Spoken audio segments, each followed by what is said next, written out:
Wajah Zhang He memucat-pucat, seperti wajah orang mati. Tangan keriputnya mencengkeram erat sandaran tangan kereta tulang itu, buku-buku jarinya memutih karena kekuatan cengkeramannya. Sebagai pengendali gerbang reinkarnasi, dia memahami kengerian kekuatan ini lebih baik daripada siapapun. Itu adalah batasan mendasar pada aturan reinkarnasi. Sama seperti air dapat mengalahkan api dan yang dapat mengalahkan yin, kekuatan kekacauan tampaknya secara inheren bertentangan dengan kekuatan reinkarnasi, dan bahkan menekannya pada tingkat yang lebih tinggi. Kekuatan abadi yang kacau, sungguh musuh alami dari kekuatan reinkarnasi. Dia menggertakkan giginya, suaranya bergetar karena amarah yang meluap-luap. Dunia bawah berdarah, jangan menahan diri. Jika kita tidak bergabung untuk membunuhnya hari ini dan membiarkannya benar-benar menjadi lebih kuat, maka kau dan aku, tidak, seluruh 12 surga tidak akan pernah damai. Secercah pergumulan terlihat di mata Sue Yuming, tetapi pada akhirnya digantikan oleh tekad yang teguh. Dia telah hidup selama hampir 60.000 tahun dan mendekati akhir masa hidupnya, setelah menaruh semua harapannya pada gerbang reinkarnasi.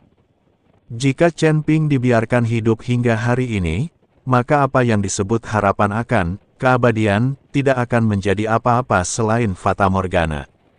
Bagus. Dia mengangguk penuh semangat, pupil matanya yang gelap menyala dengan niat membunuh. Kalau begitu, musnahkan bocah ini sepenuhnya. Untuk pertama kalinya, dua ahli alam abadi tingkat puncak benar-benar bergabung melawan musuh. Blood Netherworld melakukan langkah pertama. Dia membentuk segel tangan yang sangat rumit dan kuno di depan dadanya, mengucapkan suku kata yang tidak jelas setiap kali membuat segel. Suku kata itu seolah datang dari kedalaman dunia bawah, membawa kebencian tanpa akhir dan keheningan yang mematikan, membuat bulu kuduk merinding. 9 dunia bawah. Mata air kuning. Buka. Saat suku kata terakhir terucap, kehampaan di belakang Sue Yuming meledak dengan raungan yang memekakkan telinga, memperlihatkan jurang tak berdasar yang gelap gulita. Ratapan roh-roh pendendam yang tak terhitung jumlahnya bergema dari celah itu, dan energi iblis dari dunia bawah yang pekat melonjak keluar seperti letusan gunung berapi, dengan cepat mengembun dan mengambil bentuk di udara. 1, 2, 3, total 9 naga iblis ganas muncul. Masing-masing naga iblis itu memiliki panjang ratusan kaki, seluruh tubuhnya hitam pekat seperti tinta, dan sisiknya berkilauan dengan kilau metalik. Kepala naga itu tampak ganas, dengan taring yang menonjol dan nyala api hijau yang menyeramkan meransau di rongga matanya. Hal yang paling menakutkan adalah naga-naga iblis ini bukanlah benda mati, melainkan memiliki kesadaran independen. Mereka adalah naga-naga iblis kelahiran yang diciptakan Sue Yuming dengan membagi jiwa iblisnya sendiri dan menggabungkannya dengan energi kematian dari 9 alam bawah.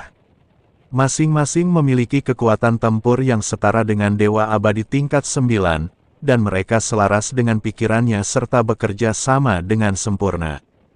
Naga iblis dunia bawah ke-9 melahap surga. Dunia bawah berdarah meraung dengan ganas. Ke-9 naga iblis itu meraung serempak, raungan mereka berubah menjadi gelombang suara nyata yang menyebabkan gunung-gunung di bawahnya runtuh. Mereka menerkam Chen Ping dari 9 arah berbeda, cakar naga mereka merobek kehampaan, napas naga mereka menyemburkan api beracun, menutup semua jalur pelarian, dan bahkan samar-samar membentuk arai pengunci surga 9 dunia bawah yang misterius, bertujuan untuk sepenuhnya menjebak dan membunuh Chen Ping. Pada saat yang sama, Zhang He juga menggunakan kartu andalannya. Alih-alih membuat segel tangan, dia menggigit lidahnya dan meludahkan seteguk sari pati vitalnya. Sari pati darah itu berwarna merah gelap, hampir hitam, dan memancarkan aura kematian yang intens, hampir tak tertembus, yang jelas disebabkan oleh kontak bertahun-tahun dengan gerbang reinkarnasi, yang telah mengikisnya. Darah esensial itu berputar dan berubah bentuk dengan cepat di udara, berubah menjadi rune berwarna merah darah seukuran telapak tangan yang ditutupi pola-pola aneh. Saat rune itu terbentuk, energi siklik dari seluruh medan perang melonjak, berkumpul pada rune seolah-olah memberi penghormatan kepada seorang raja. Dengan darahku, aku memanggil gerbang reinkarnasi, untuk menekan jiwa dan memusnahkan roh. Suara Zan serak saat dia membanting rune merah darah ke kehampaan. Ledakan, sebuah gerbang tulang raksasa setinggi 300 kaki perlahan muncul di langit di atas medan perang. Sosok hantu itu lebih nyata dan lebih menakutkan daripada gerbang reinkarnasi yang sebenarnya. Pintu itu seluruhnya terbuat dari tengkorak makhluk hidup yang tak terhitung jumlahnya, dengan api jiwa berwarna abu putih menyala di rongga mata setiap tengkorak. Rantai tebal melilit kusen pintu, dan di ujung rantai itu terikat jiwa-jiwa yang tak terhitung jumlahnya yang terpelintir dan meronta-ronta. Ini adalah jiwa-jiwa kultivator kuat yang telah ditelan oleh gerbang reinkarnasi tetapi belum sepenuhnya dimurnikan. Gambaran ilusi gerbang tulang itu perlahan terbuka sedikit. Di balik pintu itu, alih-alih ilusi, negeri dongeng, yang sebelumnya ditampilkan, ada kegelapan murni dan pekat yang seolah mampu menelan segalanya. Dalam kegelapan, lengan-lengan pucat yang tak terhitung jumlahnya terentang seperti gelombang pasang. Ukuran lengan-lengan itu bervariasi, ada yang setebal pilar, ada pula yang setipis ranting, tetapi tanpa terkecuali, semuanya memancarkan aura kematian yang mengerikan. Tangan-tangan itu menggaruk dengan liar, menghasilkan suara melengking seperti kuku yang menggores tulang, menyebar ke arah lokasi Chen Ping. Itu adalah obsesi dan kebencian terakhir dari ribuan jiwa yang telah mati yang dipaksa oleh San E. Dua gerakan mematikan, satu sangat yin dan jahat, yang lainnya benar-benar mematikan dan senyap, turun secara bersamaan. Chen Ping berdiri di kehampaan, wajahnya setenang sumur yang tenang. Leluhur api bumi dan yang lainnya saling bertukar pandang dan menyerang secara bersamaan, semuanya menghantam Chen Ping dengan aura mereka. Energi kebenaran di dalam tubuh Chen Ping mulai meningkat dengan cepat, dan bahkan tubuh fisiknya pun terlihat membengkak. Sangat tidak mungkin bagi Chen Ping untuk melawan Sui Yuming dan San E sendirian.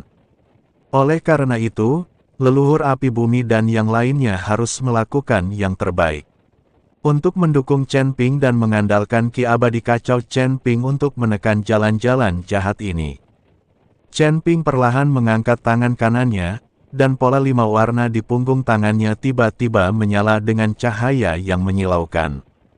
Kelima elemen logam, kayu, air, api, dan tanah mengalir liar melalui pola-pola tersebut, akhirnya menyatu di telapak tangan dan berubah menjadi manik-manik seukuran telur merpati. Namun, manik ini berbeda dari yang sebelumnya. Warna tersebut tidak lagi terdefinisi dengan jelas oleh 5 warna, tetapi telah sepenuhnya berubah menjadi kabut abu-abu yang kacau. Permukaan manik-manik tersebut memiliki pola-pola halus dan mengalir. Setelah diamati lebih dekat, pola-pola ini tampaknya menggambarkan penciptaan dunia, kelahiran dan kematian bintang-bintang, dan siklus segala sesuatu. Aura kuno, yang berasal dari awal mula alam semesta, terpancar dari manik tersebut. Kekacauan, tingkat kedua dari kembali ke kekosongan, segala sesuatu kembali ke asalnya. Chen Ping berbicara dengan lembut dan perlahan mendorong manik-manik itu keluar. Butiran itu terlepas dari tangannya, membentuk jejak abu-abu samar di udara. Kecepatannya tampak lambat, namun seolah melampaui batasan ruang dan waktu, langsung bertemu dengan 9 naga iblis yang datang dan lengan-lengan pucat yang tak terhitung jumlahnya. Apa yang terjadi selanjutnya sungguh tak terlupakan bagi semua penonton. Saat manik itu menyentuh 9 naga iblis, waktu seolah membeku. Serangan ganas para naga itu tiba-tiba membeku di udara, seperti lukisan yang dihentikan sementara. Segera setelah itu, dimulai dari ekor naga, tubuh naga mulai hancur dan larut inci demi inci, berubah menjadi partikel energi iblis yang paling mendasar. Proses disintegrasi itu berlangsung senyap, namun membawa keniscayaan yang mengerikan, seolah-olah ini bukanlah pertempuran, melainkan semacam aturan tingkat tinggi yang secara paksa mengembalikan hal-hal yang seharusnya tidak ada ke tempatnya yang seharusnya. Mengaum, naga itu meraung kesakitan, dan nyala api seperti hantu di matanya berkedip-kedip liar saat ia berjuang untuk membebaskan diri. Namun semua usaha mereka sia-sia. Perjuangan mereka hanya mempercepat kehancuran mereka. Hanya dalam 3 tarikan napas, naga iblis sepanjang 900 zang itu sepenuhnya berubah menjadi bintik-bintik cahaya hitam yang tak terhitung jumlahnya, akhirnya lenyap ke dalam aliran udara yang kacau. Pada saat yang sama, lengan-lengan pucat yang menjulur dari bayangan gerbang reinkarnasi mengalami nasib yang sama. Saat lengan itu bersentuhan dengan aliran udara yang kacau, ia meleleh dan menguap secepat es dan salju di bawah sinar matahari. Yang lebih aneh lagi, yang tersisa setelah lengan itu meleleh bukanlah uap air, melainkan gumpalan kabut abu-abu keputihan. Ini adalah tanda reinkarnasi yang telah dicabut secara paksa, jejak terakhir dari roh sejati yang tertinggal setelah jiwa dimurnikan. Gumpalan kabut ini melayang di udara sesaat sebelum berkumpul menuju mutiara pengembalian kekacauan menjadi ketiadaan di telapak tangan Chen Ping, di mana mereka diserap dan diasimilasi. Dengan setiap gumpalan kabut yang diserapnya, cahaya manik-manik itu semakin terang, sementara bayangan gerbang reinkarnasi meredup. Tidak, mata Blood Netherworld merah padam, dan dia mengeluarkan raungan melengking. Kesembilan naga iblis itu bukan hanya jurus mematikannya, tetapi juga makhluk iblis kelahirannya, yang telah ia ciptakan dengan susah payah selama puluhan ribu tahun dengan membagi jiwa iblisnya sendiri. Setiap kali naga iblis dihancurkan, jiwanya menderita pukulan berat. Penghancuran kesembilan naga secara bersamaan sama saja dengan menusuk 9 lubang berdarah di jiwanya. Sakit yang luar biasa. Sakit yang tak terlukiskan. Sue Yuming merasa seolah kesadarannya sedang terkoyak. Darah hitam menyembur dari ketujuh lubang tubuhnya secara bersamaan, dan energi iblisnya melonjak hebat. Auranya langsung melemah lebih dari 30%. Zan E juga tidak jauh lebih baik. Bayangan gerbang reinkarnasi terhubung erat dengan jiwanya. Pada saat ini, bayangan itu sedang terkikis oleh kekuatan kekacauan, dan yang dikembalikan kepadanya adalah rasa sakit jiwanya yang terkoyak oleh 1000 pisau. Yang lebih menakutkannya adalah setelah tanda reinkarnasi, yang terlepas diserap oleh mutiara pengembalian kekacauan ke ketiadaan, dia merasa kendalinya atas gerbang reinkarnasi melemah. Ini tidak mungkin, hanya dewa reinkarnasi yang bisa menghapus tanda reinkarnasi. Bagaimana mungkin dia? Hati Zan dipenuhi dengan keterkejutan. Namun, kondisi Chen Ping saat ini juga tidak menggembirakan. Menggunakan level kedua dari Chaos Return to Nothingness menghabiskan energi jauh lebih banyak daripada yang dia bayangkan. Dia dapat merasakan dengan jelas bahwa bintang primordial di dantiannya, yang baru saja menyala, meredup dengan kecepatan yang mengkhawatirkan. Retakan halus bahkan muncul di permukaan bintang tersebut, sebuah tanda pengerahan daya yang berlebihan dan kerusakan pada sumbernya. Yang lebih menakutkan lagi adalah reaksi baliknya. Dalam proses menyingkirkan dan menyerap secara paksa tanda-tanda reinkarnasi, mutiara pengembalian kekacauan menuju ketiadaan juga menyerap kebencian terakhir, energi kematian, dan obsesi dari jiwa-jiwa yang telah meninggal. Meskipun energi negatif ini ditekan dan diubah oleh kekuatan kekacauan, proses transformasi tersebut mengharuskan Chen Ping untuk mengonsumsi sejumlah besar energi mental dan kekuatan abadi miliknya. Saat itu, wajahnya pucat pasi seperti kertas, urat-urat di dahinya menonjol seperti cacing tanah, dan darah terus mengalir dari sudut mulut, mata, dan telinganya. Organ dalam tubuhku terasa seperti sedang dipanggang di atas api yang berkobar. Dan setiap tarikan napas disertai rasa sakit yang luar biasa. Tangan kanannya, yang menggenggam pedang pembunuh naga, sedikit gemetar, selaput di antara ibu jari dan jari telunjuknya sudah robek, dan darah menetes dari gagangnya. Meskipun Chen Ping mampu menahan serangan dari Sui Yuming dan Zhan E dengan dukungan dari leluhur api bumi dan lainnya, tubuh fisik dan kekuatan sumbernya mengalami dampak negatif. Meskipun tubuh fisiknya cukup kuat, dia tetap berada di ambang kehancuran.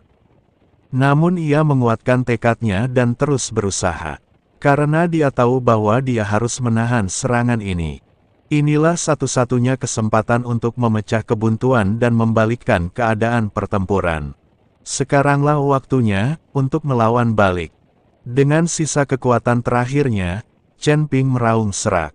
Suaranya terdistorsi dan melengking karena rasa sakit yang luar biasa, namun masih terdengar jelas di seluruh medan perang. Meskipun aliansi tersebut juga terpengaruh oleh aliran energi yang kacau, Chen Ping sengaja mengendalikannya, dan dampak utamanya diarahkan ke kubu Aula Jalan Jahat. Setelah mendengar perintah Chen Ping, semangat semua orang melonjak, dan kemarahan serta kesedihan yang telah lama mereka pendam meledak sepenuhnya. Para murid lembah 10.000 binatang buas, dengarkan perintahku. Serbu binatang buas dan musnahkan musuh yang tersisa. Balas dendam atas rekan-rekan kita yang gugur. Li Baichuan berlumuran darah, lengan kirinya terputus di bagian bahu, dan tulang putih terlihat jelas di luka tersebut. Namun, ia tampaknya tidak merasakan sakit. Matanya merah, dan ia mengacungkan kapak perang tulang yang sangat besar, sebesar panel pintu, sambil meraung seperti binatang buas. 3 Raja Singa Api di sampingnya juga terluka parah, 2 dari 3 kepala singa tersebut separuh pipinya terpotong, memperlihatkan tengkorak putih bersih mereka. Namun, binatang buas yang ganas ini justru terprovokasi hingga ke tingkat keganasan paling primitifnya, meraung ke langit dengan suara yang memekakkan telinga. Gelombang suara tersebut berubah menjadi gelombang suara yang nyata, menyebabkan puluhan pemburu jiwa di depannya berdarah dari 7 lubang tubuh mereka. Mengaum, dipimpin oleh Raja Singa, lebih dari 5.000 binatang buas iblis yang tersisa meraung dan berubah menjadi arus deras yang mengamuk, menyapu ke arah koalisi Istana Jalan Jahat yang telah dikalahkan. Serangan ini bahkan lebih ganas dan gegabah dari sebelumnya. Naga bumi punggung besi mengabaikan pertahanannya sendiri dan langsung menabrakkan tubuhnya yang besar ke susunan penangkap jiwa yang dibentuk oleh para pemburu jiwa. Setiap benturan mengguncang bumi. Meskipun naga-naga bumi hancur dan tercabik-cabik oleh dampak balik dari formasi tersebut, mereka masih berhasil menciptakan celah bagi gelombang binatang buas berikutnya dengan mengorbankan nyawa mereka. Kawanan serigala yang gesit itu berubah menjadi kilatan petir biru, dengan panik menerobos barisan musuh. Mereka tidak lagi berupaya membunuh dengan satu pukulan, tetapi menggunakan cakar mereka untuk merobek esensi pelindung musuh dan taring mereka untuk memutus tendon dan pembuluh darah tangan dan kaki musuh, menciptakan kekacauan dan korban jiwa dengan cara yang paling primitif dan kejam. Sekumpulan elang emas bersayap petir menukik dari langit. Kali ini, alih-alih melepaskan petir, mereka menggunakan cakar tajam mereka untuk mencengkeram musuh, menerbangkan mereka tinggi ke udara, lalu membanting mereka ke bawah. Tiba-tiba, hujan manusia berjatuhan dari langit, dan jeritan memenuhi udara.